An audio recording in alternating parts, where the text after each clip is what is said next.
Bismillahirrahmanirrahim. Assalamualaikum warahmatullahi wabarakatuh. Setiap individu berbeda satu sama yang lain. Begitu juga dengan kecerdasannya pun berbeda. Sebagai contoh, di dalam satu ruang kelas dengan guru yang sama dan materi yang sama, tidak semua murid akan mendapatkan pemahaman yang sama. Sebagian akan paham apa yang disampaikan oleh sang guru, sebagian lagi merasa kesulitan. Bahkan ada juga sebagian yang biasa-biasa saja. Kecerdasan yang dimiliki masing-masing individu itu memiliki porsi. Kita tidak dapat mengelak karena hal tersebut merupakan fitrah yang dianugerahkan Allah Subhanahu wa taala. Bagi yang merasa memiliki kecerdasan yang tinggi tidak perlu harus hebat. Begitupun yang memiliki kecerdasan di bawah rata-rata pun tidak harus berkecil hati. Di sini mungkin kita akan muncul pertanyaan, kenapa harus berbeda? Tidak adil dong. Yang ini cerdas, yang itu tidak. Sebenarnya di hadapan Allah Subhanahu wa taala itu sama. Allah akan menunjukkan keadilannya kepada siapa yang Ia kehendaki. Seseorang yang memiliki kecerdasan di bawah rata-rata namun dipenuhi cahaya ilahi akan lebih mulia dibanding seorang yang cerdas yang tidak tersentuh cahaya ilahi sama sekali. Karena potensi seseorang yang cerdas itu tidak akan berarti lagi. Ia akan merasa bimbang karena tidak ada cahaya penerang petunjuk jalannya. Sekarang mari kita bereksperimen. Di sini kita sediakan beberapa media untuk bahan eksperimen kita. Pertama kita sediakan kapas, kapur, kaca, dan sebotol tinta. Langkah pertama kita ambil kapas berwarna putih. Lalu celupkan ke dalam sebotol tinta dan angkat. Apa yang terjadi? Tinta akan menyerap ke dalam kapas tersebut. Bila kita peras kapas itu, maka tinta yang terserap tersebut akan menetes. Sekencang apapun perasan kita, si tinta akan tetap menempel pada kapas tersebut, walaupun tinta yang terserap kita keluarkan kembali. Kemudian langkah yang kedua, kita ambil sebatang kapur. Sama seperti kapas tadi, kita celupkan ke dalam sebotol tinta. Lalu angkat. Apa yang terjadi? Ternyata tinta itu pun akan menyerap ke dalam sebatang kapur tersebut.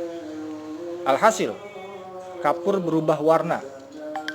Tinta menyatu menjadi bagian dari kapur dan tidak dapat dipisahkan. Sekalipun diperas, diinjak, atau ditumbuk halus, tinta tidak akan terpisah dan tetap menyapu dengan kapur tersebut. Yang terakhir, ambillah kaca. Kita semua tahu bentuk dan tekstur kaca seperti apa. Kita celupkan juga ke dalam sebotol tinta seperti percobaan sebelumnya. Dan yang terjadi adalah tinta tidak dapat menyerap masuk ke dalam kaca seperti yang terjadi pada kapur dan kapas. Tinta hanya akan menempel sesaat. Yang terlihat hanyalah butiran-butiran kecil yang bila dibersihkan akan hilang dengan seketika. Kapur, kapas, dan kaca adalah perumpamaan karakter individu pencari ilmu. Sebotol tinta adalah tempat di mana sang pencari ilmu itu menimba ilmunya. Seseorang akan dianugerahi kemampuannya menjadi seperti kapas, menjadi seperti kapur, ataupun menjadi seperti kaca. Kapas tetaplah kapas, kapur tetaplah kapur. Begitu juga dengan kaca. Mari kita analisis eksperimen yang kita lakukan tadi. Individu bagaikan kapas, menjadi sosok yang diidamkan setiap orang. Sosok kapas menggambarkan orang yang cerdas. Ia dengan mudah mampu menyerap ilmu ketika belajar. Semakin besar keinginannya, semakin besar pula apa yang ia peroleh. Ketika orang lain membutuhkan, ia pun mampu memberi sebesar yang ia punya. Tinta hitam yang terserap pada kapas putih menjadi begitu jelas terlihat bila di sekitarnya terdapat cahaya yang menerangi. Sekalipun tinta yang terserap mampu meneteskan hasil serapannya, sedikit banyaknya tidak akan memberi manfaat bila berada di ruangan yang gelap.